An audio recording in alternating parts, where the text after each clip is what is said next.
आज हम आप लोगों के बीच में एक ऐसी बीमारी, एक ऐसी डिजीज़ के बारे में बात करने जा रहे हैं जो हमारे पूरे भारतवर्ष में काफ़ी किसान परेशान रहते हैं। तो आज हम आप लोगों को एक स्पेशल गेस्ट से मिलवाने चाहते हैं। गाजीपुर में कृषि विज्ञान केंद्र में कृषि वैज्ञानिक पद पे कार्यरत हैं।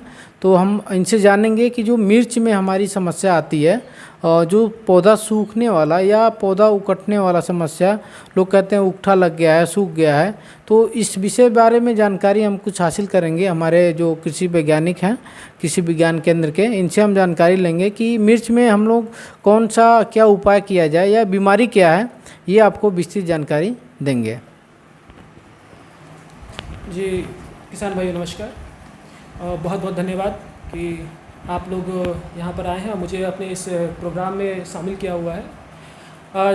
जैसा कि आपने बताया है कि हमारे भारतवर्ष में जो मिर्च की खेती होती है, बहुत सारे किसान भाई लोग मिर्च लगाते हैं अपने खेतों में, परंतु बहुत सारे ऐसी बीमारियाँ उनमें लगती हैं या बहुत सारे ऐसे कीट लगते हैं जिसकी वजह से उनकी जो मिर्च की फसल है वो प्रभावित होती है और काफ़ी ज़्यादा क्षति पहुँचती है उनको।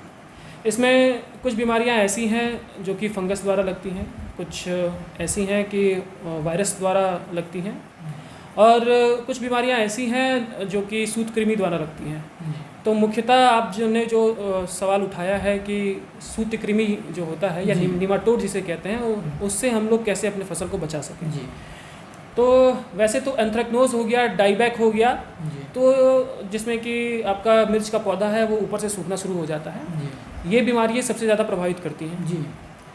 और माइट्स हो गए और थ्रिप्स हो गए जो खुद का होते हैं, इस तरह के कीट होते हैं, ये भी हमारे जो किसान भाई हैं जिन्होंने मिर्च के पौधे की खेती करते हैं उसको भी बहुत ज़्यादा प्रभावित करते हैं। तो ये सब तो ऐसे चीज़ें हो गई, चाहे बीमारी चाहे कीट हो गया, जो आपको दिखाई दे देगा। आप जैसे फील्ड में जाएंगे तो उसमें आपको कुछ लक्षण ऐसे दिखाई देंगे जिससे आपको पता चल जाता है। परंतु सूत्रकृमि एक ऐसा जीव है जो कि ज़मीन के अंदर रहता है।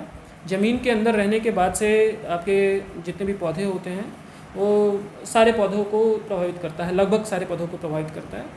और चिली यानी कि मिर्च में भी ये अपना जो है कि काफ़ी गहरा प्रभाव छोड़ता है। इसमें आपका क्या होता है कि मिर्च का पौधा है वो नीचे से सूखने लगता है और मिलोडोगायानी होता है या फिर आपका रूट नॉट निमाटोड सूत्रकृमि जो होता है। तो रूट नॉट का मतलब ये होता है कि जो पौधे की जड़ों में होती हैं वो गांठें बन जाती हैं, तो इसीलिए इसका नाम रूट नॉट दिया गया है, जो कि गांठ बनाए जड़ों में। तो मिलोडोगायनी जो होती है वो निमाटोड इसको प्रभावित करती है और उससे ये क्षति पहुंचता है। परंतु और भी बहुत सारे निमाटोड होते हैं, निमाटोड की अलग अलग स्पीसीज़ हैं जो कि अलग अलग फसलों को प्रभावित करती हैं, लेकिन जो रूट नॉट निमाटोड है वो आपका मुख्यतः इस चिली में या मिर्च में लगता है। इसमें जब आप पौधा उखाड़ करके देखेंगे तो आपको नज़र आएगा कि जड़ के पास सूखना शुरू हो जाएगा और जड़ें जहाँ से गई हुई हैं वो हल्का हल्का वहाँ पे गांठें आपको नज़र आएंगी। तो गांठें अगर आपको नज़र आ रही हैं, जैसे कि दलहनी फसल आप लोग उखाड़ के देखते हैं तो उसमें गांठें रहती हैं, परंतु वो आपका नेचुरल प्रोसेस है। जो दलहनी फसल है उसमें आपका लिग्यूम पल्सेस में नाइट्रोजन फिक्स करने वाली बैक्टीरिया रहते हैं, तो इसलिए उसमें तो ये ज़रूरी प्रक्रिया है। परंतु इसके अलावा कोई और फसल अगर है उसमें अगर जड़ों में गांठें बन रही हैं तो वो 100% जो प्रभाव होता है वो निमाटोड्स का या सूत्रकृमियों का होता है।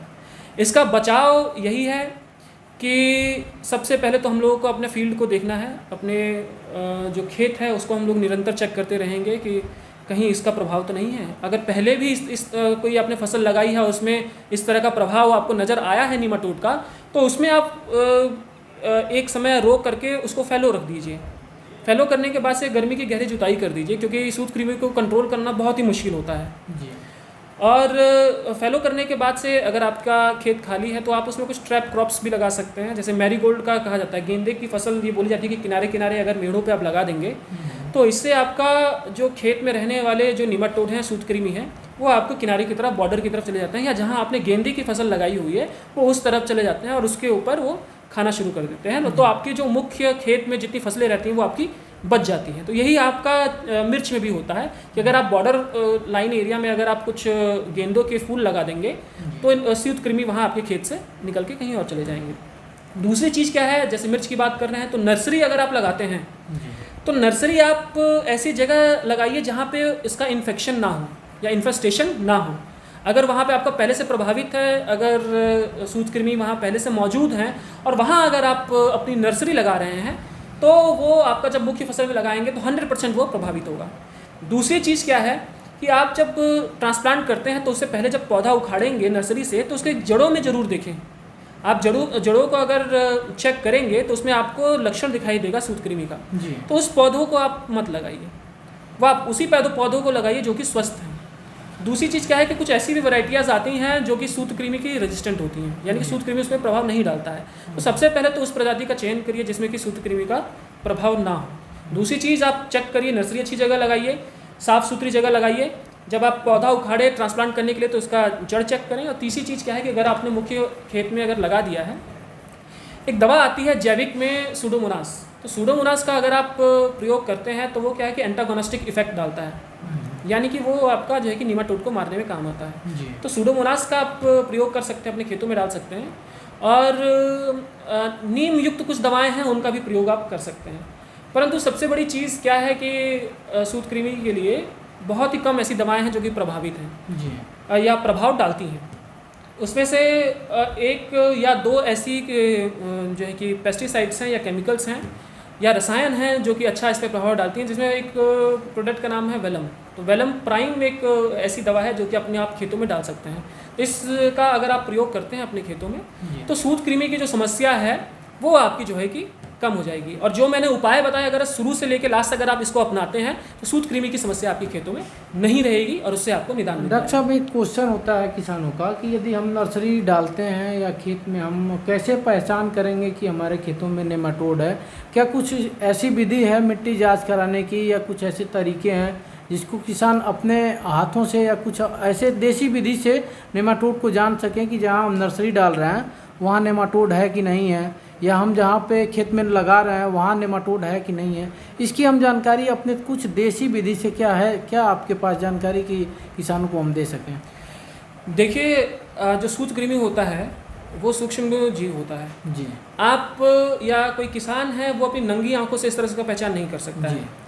इसके लिए थोड़ा सा स्किल चाहिए। अगर आपने पौधा लगाया है, यानी कि खेत में अगर पौधा लगा हुआ है और उसमें अगर उखाड़ के देखता है, अगर पौधा आपका सूख रहा है, जड़ों के पास से सूख रहा है, और जब उखाड़ के देखते हैं उसमें आपको गांठें अगर नजर आती हैं तो वो आपका जो है कि सूत्रकृमि से प्रभावित है। यही एक तरीका है उसका जानने का। उससे पहले आप नहीं जान सकते हैं कि सूत्रकृमि उसमें है कि नहीं है, उसके लिए आपको लेबोरेटरी टेस्ट करना पड़ेगा। ये दो ही विधि है। एक, जब पौधा अगर आपके खेत में लगा हुआ है तो उसको उखाड़ करके उसके लक्षण से आप पहचान सकते हैं, और दूसरा तरीका है लेबोरेटरी, यानी कि आप लैब में इसका चेक करा करके ये पता कर सकते हैं कि सूत्रकृमि उसमें है या नहीं है। उसकी विधि क्या है कि जब आप सॉइल सैंपल लेके आते हैं या मृदा का जो वो है वो मिट्टी जो लेके आते हैं, मिट्टी जांच कराते हैं तो वो पैथोलॉजी में चेक होगा। मिट्टी जांच एक होता है वो सॉइल का, सॉइल टेस्टिंग, मृदा परीक्षण। लेकिन मृदा परीक्षण यहाँ नहीं होता है, वो दूसरी चीज़ है। निमाटोड के लिए आपका पैथोलॉजी लैब में आना पड़ेगा या निमेटोलॉजी लैब में जाना पड़ेगा और वहाँ पे आपको उसको चेक कराना पड़ेगा। तो जो लेबोरेटरी के जो लोग हैं वो विधि होती है उसको करने की, चेक करने की। वो सीव होता है या छन्नी होता है, छन्नी के द्वारा 2-3 उसके होते हैं, उसको छान करके वो सैंपल इकट्ठा होता है। इकट्ठा करने के बाद से वो माइक्रोस्कोप में उसको देखा जाता है। तो जब माइक्रोस्कोप में देखेंगे तो साइंटिफिक आदमी जो होगा वही इसको पहचान पाएगा। तो माइक्रोस्कोप में वो स्लाइड बनाने के बाद से जब आप चेक करते हैं तो उसमें आपको नीमाटोड दिखाई देंगे। तो इसके द्वारा आप जो है कि ये पता लगा सकते हैं कि नीमाटोड आपके खेत में है या नहीं है। डॉक्टर साहब, एक क्वेश्चन और है हमारा कि किसान भाई लगभग अभी जो खेती कर रहे हैं, लता वाली सब्जी हो या हमारा तने वाली मिर्च हो या टमाटर हो, और लोग हल्के में लेते हैं कि नेमाटोड नहीं है। किसान यहाँ तक की जानकारी नहीं है, इतनी टेक्नोलॉजी नहीं है। आप नेमाटोड, हम भी जानते हैं कि नेमाटोड से पूरे वर्ष भर नुकसान होता है। तो एक मैसेज आप क्या देना चाहेंगे किसानों को इसके लिए कि प्रिकॉशन लेकर चलना क्या ज़रूरी है नेमाटोड के लिए, या किसानों को ये जानना ज़रूरी है कि नेमाटोड वाकई में नुकसान पहुंचाता है? देखिए, नीमाटोड जो है बहुत ख़तरनाक है। जो किसान लोग इसको बहुत ही लाइटली लेते हैं या गंभीरता को नहीं समझते हैं तो वो अपने खेत की, अपने फसल की क्षति को जो है वो नुकसान जो होगा उसको झेलने के लिए तैयार हो जाए। हमारे विश्व भर में बहुत ज़्यादा जो इफ़ेक्ट होता है वो नीमाटोड या सूत्रकृमि की वजह से होता है। इसीलिए क्या है कि आपने देखा होगा कि अब तो अलग डिपार्टमेंट बन गया है इसके शोध के लिए, रिसर्च के लिए अलग डिपार्टमेंट बन गया है, जैसे निमेटोलॉजिस्ट कहते हैं जो उसका साइंटिस्ट होता है, या निमेटोलॉजी का जो एक डिपार्टमेंट या एक विभाग बन गया है जो इसी के ऊपर खाली फोकस करता है, इसी के जो है कि अध्ययन करता है।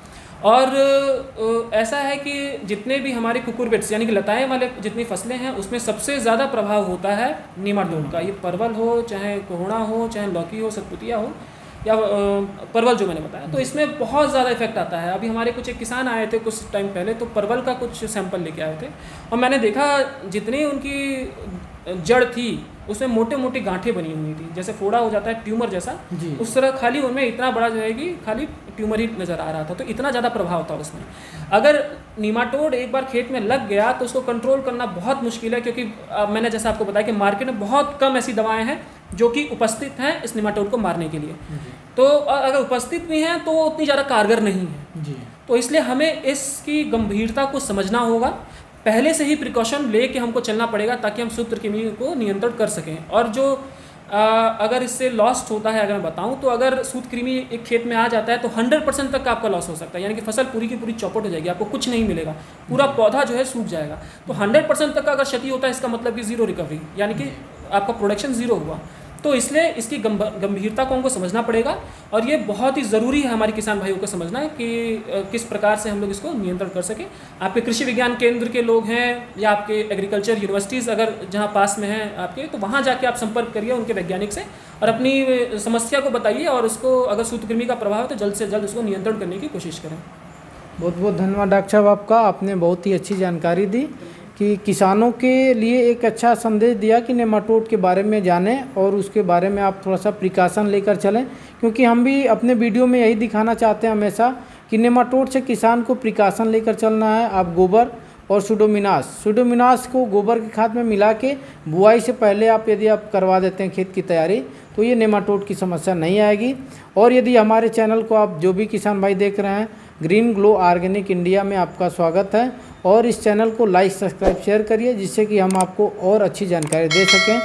तब तक के लिए धन्यवाद।